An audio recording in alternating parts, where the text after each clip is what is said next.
नमस्ते मेरे प्यारे भाइयों और बहनों, आप सभी का हमारा मोटिवेशनल चैनल पर स्वागत है। दोस्तों, अगर आप इस कहानी को अंत तक देखते हैं तो आप अभी से ही अपना समय बर्बाद करना बंद कर देंगे। दोस्तों, आज के इस गौतम बुद्ध की शिक्षाप्रद कहानी से आपको बहुत कुछ सीखने को मिलने वाला है, इसीलिए इस कहानी को अंत तक जरूर देखें। दोस्तों, एक बार गौतम बुद्ध अपने भिक्षुओं के साथ एक वृक्ष के नीचे बैठ विश्राम कर रहे थे। उस वृक्ष की छांव में बुद्ध अपने भिक्षुओं की जिज्ञासा दूर कर रहे थे। बुद्ध के सभी भिक्षु एक एक करके उनसे प्रश्न पूछ रहे थे और गौतम बुद्ध उनके प्रश्नों के उत्तर दे रहे थे। बुद्ध के उन भिक्षुओं में कुछ भिक्षु ऐसे भी थे जो कुछ समय पहले ही संघ से जुड़े हुए थे, जिसके कारण अभी उनके भीतर वह समझ पैदा नहीं हुई थी जो गौतम बुद्ध के प्रवचनों को समझ सकें। गर्मियों का समय था, सूरज अपने चरम पर था और चारों तरफ धूप ही धूप थी। लेकिन उस वृक्ष के कारण बुद्ध और उनके सभी भिक्षु आराम से छांव में बैठे हुए थे। इतने में ही गौतम बुद्ध के एक भिक्षु की नजर एक बूढ़े व्यक्ति पर पड़ती है जो उस वृक्ष के पास से ही गुजर रहा था। वह भिक्षु उस बूढ़े व्यक्ति को देखकर अचानक से ही हंसने लगता है। उस बूढ़े व्यक्ति की उम्र बहुत ज्यादा हो गई थी, जिसके कारण उसकी कमर मुड़ गई थी। उस बूढ़े व्यक्ति के हाथ में एक डंडा था, जिसका सहारा लेकर वो बूढ़ा व्यक्ति अपनी मंजिल तक पहुंचने का प्रयास कर रहा था। उस बूढ़े व्यक्ति का शरीर केवल हड्डियों का ढांचा मात्र था। अपने भिक्षु को हंसते हुए देख बुद्ध उससे कहते हैं कि मेरे प्रिय भिक्षुओं, कृपा कर हंसो मत, क्योंकि जिस व्यक्ति को देखकर तुम अभी हंस रहे हो वो कोई साधारण व्यक्ति नहीं है, बल्कि वह व्यक्ति इसी क्षण तुम्हारे जीवन को रूपांतरित करने की क्षमता रखता है। जो आज तक मैं तुम्हें सिखा नहीं पाया, वह यह बूढ़ा व्यक्ति तुम्हें सिखा रहा है। इसके द्वारा दी गई सीख को बेकार ना करो।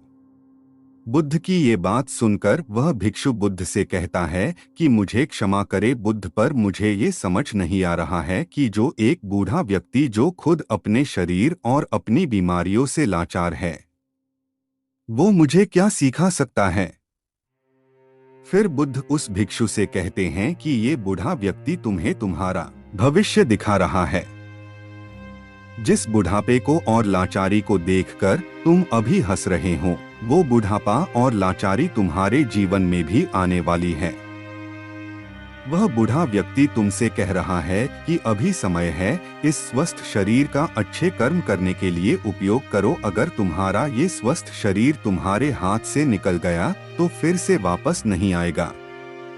और अभी तुम्हारा ये शरीर सही से काम कर रहा है, जैसे कि तुम्हारे हाथ, पैर, आँख, कान और ये सभी चीजें सही से काम कर रही है। क्या यह छोटी बात है? और क्या तुम इसे मामूली सी बात समझ रहे हो? यह घटना कोई साधारण घटना नहीं थी जो अभी तुम्हारे साथ घटी, और ये घटना तुम्हारे जीवन को बदलने की क्षमता रखती है। ठीक इसी तरह की घटना ने मेरा जीवन बदला था, और इस तरह की घटना के कारण ही मैं आज बुद्ध हूँ।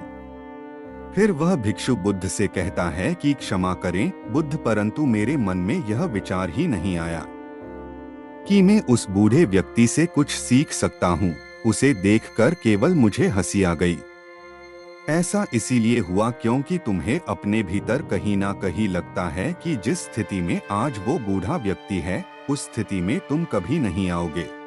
जिस बुढ़ापे का और लाचारी का सामना आज वो बूढ़ा व्यक्ति कर रहा है, तुम्हें लगता है कि उसका सामना तुम कभी नहीं करोगे, इसीलिए तुम उस बूढ़े व्यक्ति को देखकर हंस पाए। तुमने सच्चाई को नजरअंदाज कर दिया। अगर तुम सच्चाई को देख लेते तो चाहकर भी अपने आंखों के आंसुओं को नहीं रोक पाते, परंतु तुमने सत्य को अनदेखा कर दिया और तुम बहुत बड़ी संभावना से चूक गए। बुद्ध की ये बात सुन वो भिक्षु बुद्ध से क्षमा मांगता है और ये निश्चय करता है कि वह अपने स्वास्थ्य का उपयोग अपने अहंकार को बढ़ाने में नहीं, बल्कि परम सत्य को पाने में करेगा। दोस्तों, जो लोग इस कहानी को चुन रहे हैं हो सकता है कि आप बड़ी बड़ी समस्याओं में हो या हो सकता है कि आप परेशानियों में हो। लेकिन फिर भी एक बात को हमेशा ध्यान में रखना है कि जब तक आपका स्वास्थ्य ठीक है, तब तक आप किसी भी बड़ी से बड़ी समस्या से बाहर आ सकते हैं। दोस्तों, इसीलिए बुद्ध ने कहा है कि हमारा स्वास्थ्य हमारा सबसे बड़ा उपहार है जो हमें इस सृष्टि से मिला हुआ है, इसीलिए इसका उपयोग सही से करें। दोस्तों, आपको यह गौतम बुद्ध की शिक्षाप्रद कहानी कैसी लगी, कृपया हमें नीचे कमेंट बॉक्स में कमेंट करके जरूर बताएं। और आपको यह कहानी पसंद आई होगी तो अपने दोस्तों के साथ इसे अवश्य शेयर कीजिए ताकि और लोगों को भी गौतम बुद्ध की शिक्षाप्रद कहानी चुनने को मिल सके।